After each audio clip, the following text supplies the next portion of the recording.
This review has been made possible by Toyota of Naperville. As you know, Toyota has tons of brand new Toyotas available for purchase. But did you know that they also have a remarkable selection of used cars? Head on over to toyotaofnaperville.com and look through hundreds of used cars for sale right now.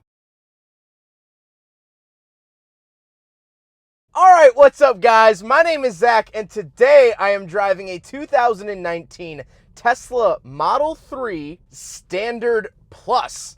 Behind me is an electric motor, and down below is a 1-speed automatic transmission. This is a fully electric car. This is the Tesla Model 3, and this is the smaller Tesla offered in their lineup. There's the Model S, which is the big sedan, but this is the little sedan. And I'm so excited to be driving this because I've never driven a Model 3 before, and this is sort of the hot Tesla right now, in my opinion. When people think of Teslas and they want a Tesla, this is sort of the go-to at the moment. That will probably change, but at least for my generation, this is the cool Tesla, and I'm excited to be driving it. So let's get back to that all-electric drivetrain. If I can find horsepower, I'll put it up on the screen. You don't really rate horsepower the same way you do in electric cars as you do gasoline cars, but that's neither here nor there. What is important is the range, the electric range. So on battery only, this here Standard Plus will do 263 miles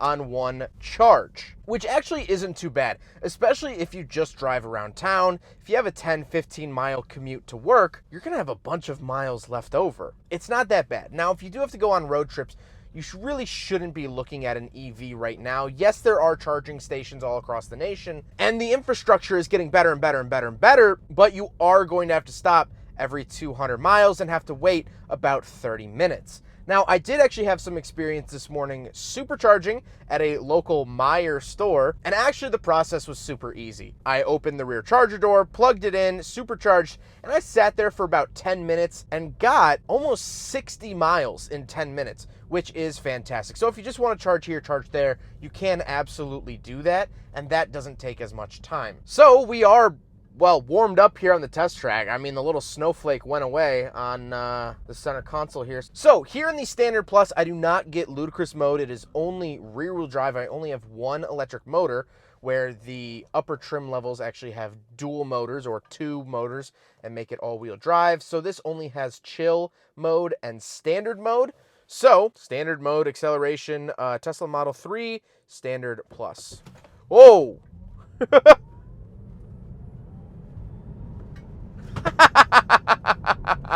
That was just about 60 and you heard nothing. Now, I've driven a P100D Model S and that thing will rip your shorts off. And this isn't quite that fast, but you do not need anything faster than this Model 3. This is certainly fast enough, and this is the Standard Plus.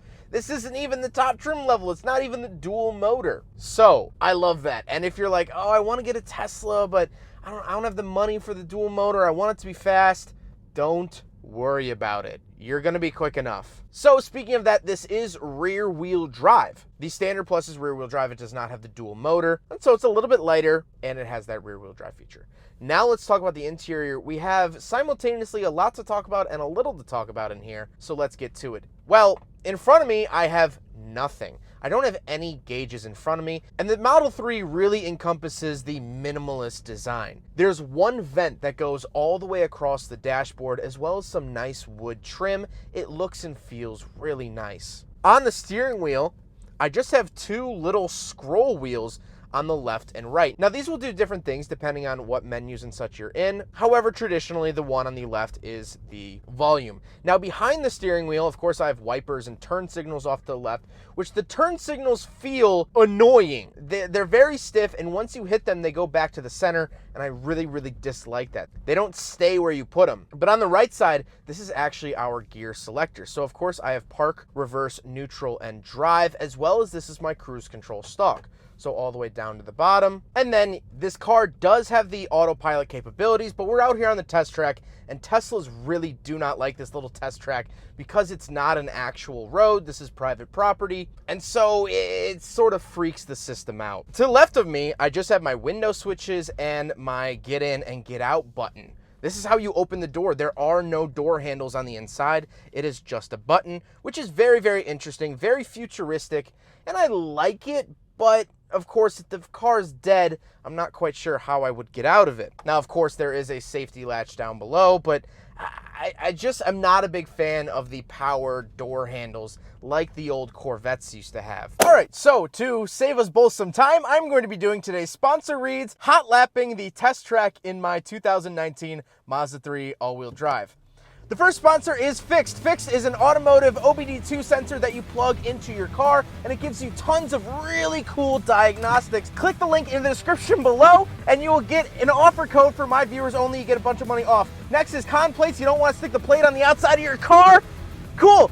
Stick it out with some suction cups. And last but not least, if you want to sell your car, go to cashforcars.com. Click the link in the description below, get a free quote, and they'll pick up your car in less than 24 hours. Thank you to all the sponsors for making these reviews possible, and that is a lap.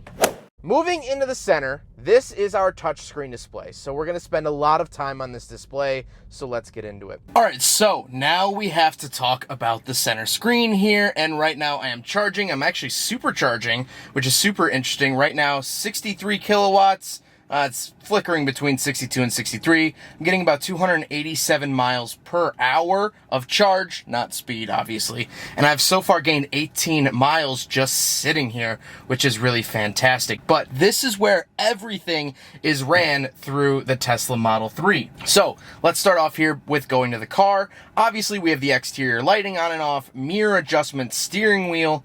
I can fold in the mirrors, which is really, really nice at the touch of a button. I can lock the windows, display brightness up and down. Let's leave it all the way up for the video. Lights, locks, display, driving. I do have standard mode and chill mode. There is no ludicrous mode here in the standard range. How I want my steering to feel, regenerative braking, stopping mode. So normal gasoline powered cars will actually sort of creep forward when your foot is not actively on the brake. This you can actually pick. So if you want that standard feeling like all old cars, you could hit creep, you could hit hold, or you could hit roll. So that'll leave it pretty much in neutral. I do have auto steer and things like that. Set speed, speed limit, current speed, speed warning. I can display, chime, things like that.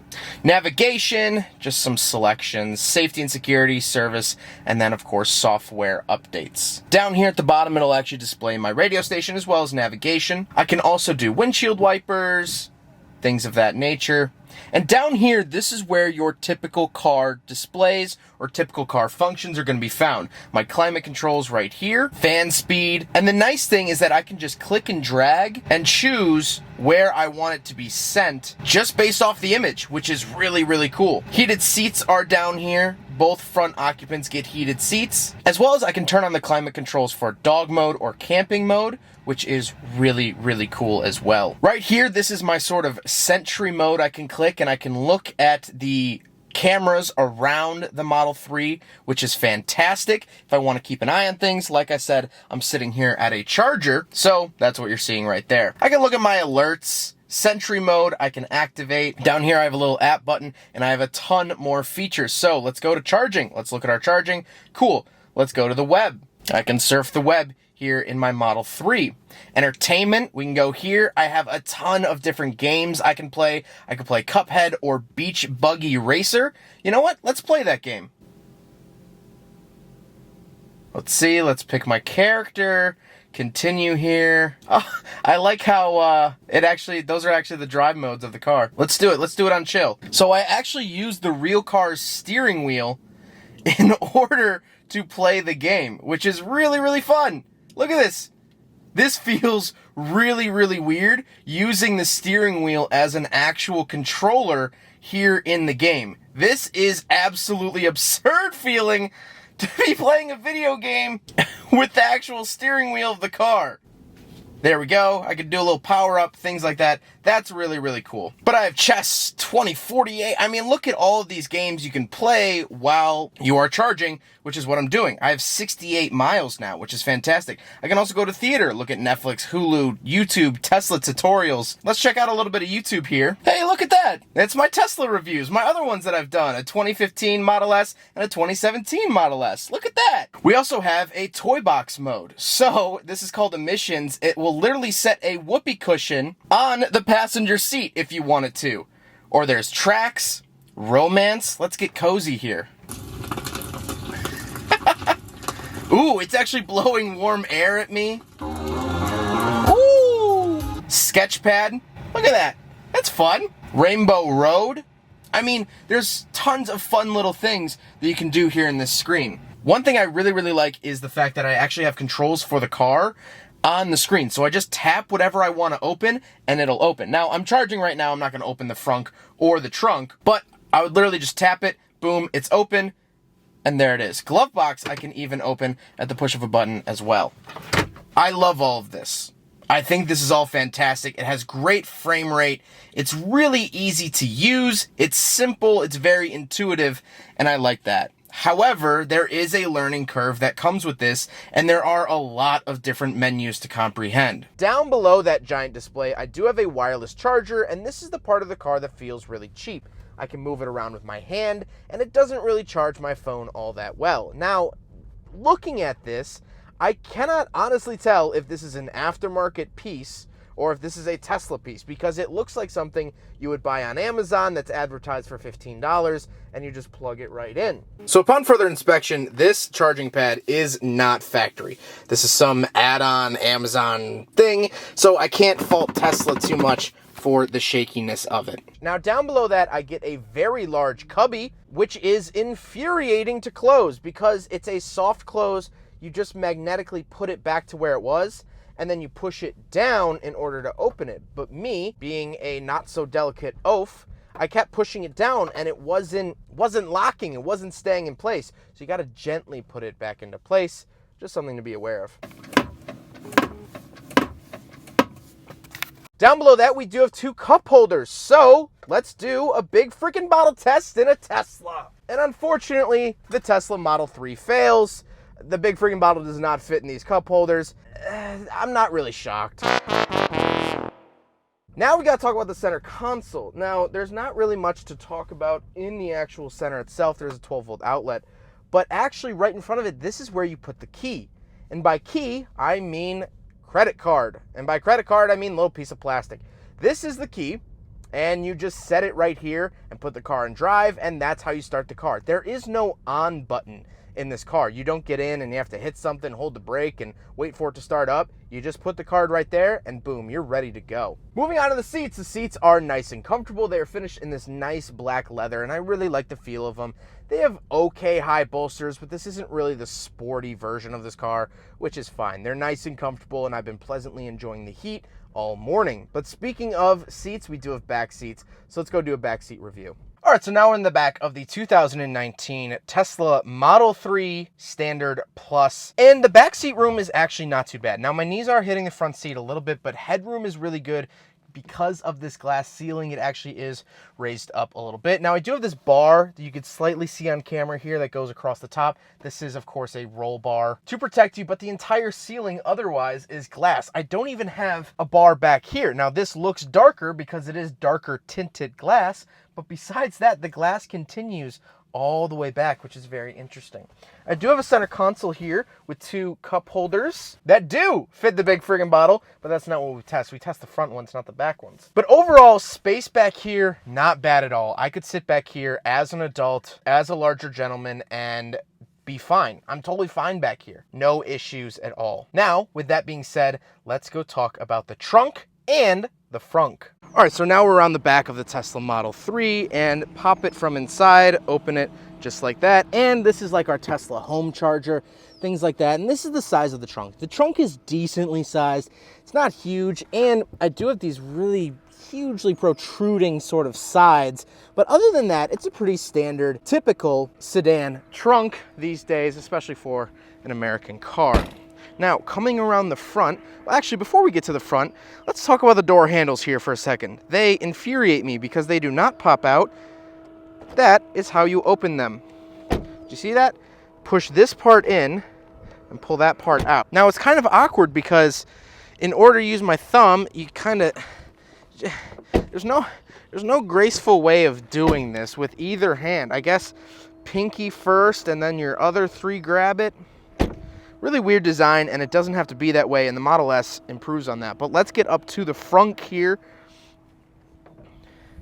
Lift it up, and you get a nice, decently sized front trunk. This is great for little groceries or things you don't want rolling around or things you want to keep more permanently in your car, like a jacket or something of the sort. Like I said, it's not huge, but I love the fact that you at least get a front trunk here in the Tesla because there's no pesky internal combustion engine to ruin that cargo space. But now let's talk about the looks. I love the look of the Tesla Model 3. I don't think it looks like anything else on the road besides its Tesla siblings, and I love that. I love when car manufacturers have a very distinct look, and Tesla certainly has that. It looks fresh, it looks modern, and I think it's proportioned really, really well. I think it's proportioned better than any of its other siblings.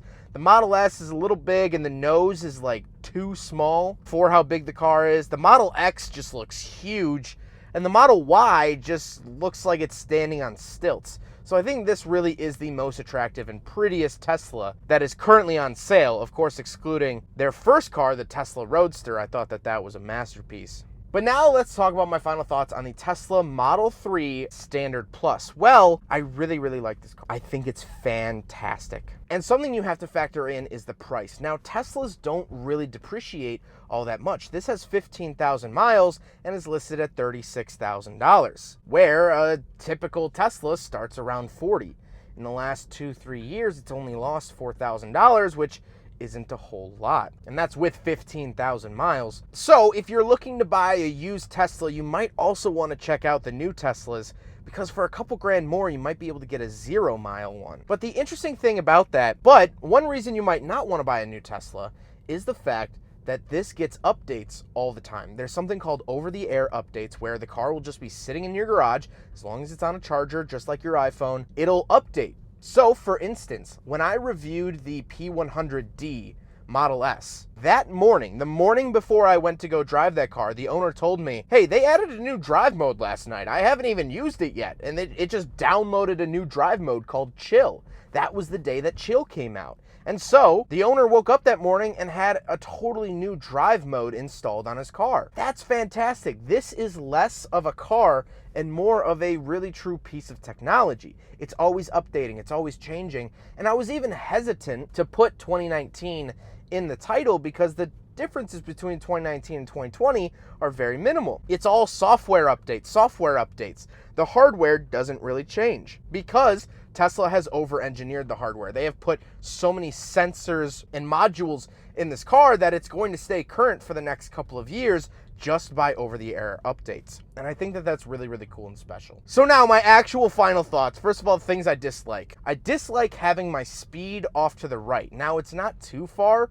but it's just very unusual for me to look at my speed over to the right. However, honestly, if you're driving on the highway and such, where speed is really important because you can kind of get lost in it, you're going to be an autopilot anyway. So you're not really going to be looking at speed. So I kind of understand that. And honestly, besides the wireless charger, I haven't really noticed any quality issues. The panel gaps seem to be pretty good on this car. It seems to fit really well. It seems to be quiet, well-mannered. And that's what I like about this car. It's nice, easy, simple, and it's just cool to be in a Tesla. Right now, Teslas are really cool. Are they going to be cool in 5 years? I don't know. But for right now, this is a very, very cool, fun, interesting car, and just all of the things you could do in the center console. Really, really fantastic. And the last talking point I wanted to hit was the charging. This morning, I got in the car and it had 16 miles of charge on it. And I was like, ugh, I'm gonna have to go charge it.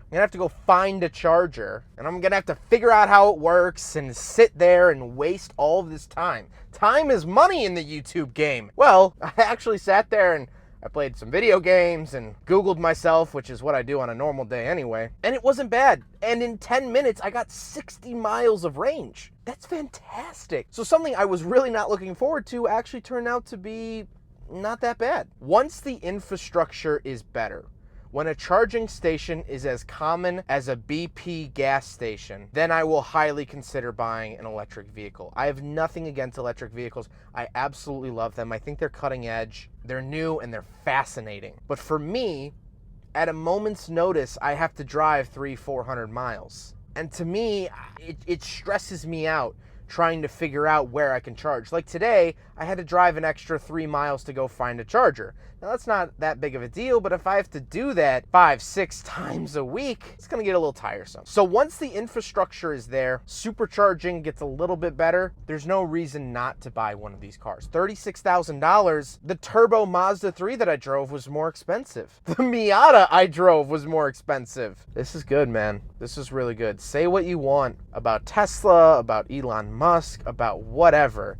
This is actually a really good car. Well, I hope you guys enjoyed the video. Huge thank you to Toyota of Naperville for letting me take out their used Tesla Model 3. Like I always say, they have tons of interesting vehicles on the lot. I have a whole candy list of vehicles that I'm driving today, and this is just one of them. Super exciting, super fun. Their information is up on the screen as well as linked in the description below. Go check them out if you want to buy this Tesla Model 3. It is on their lot and on their website. So huge thank you to them. But I hope you guys enjoyed the video. Don't forget to rate the video, comment on the video, and subscribe if you really liked it. Take care, guys.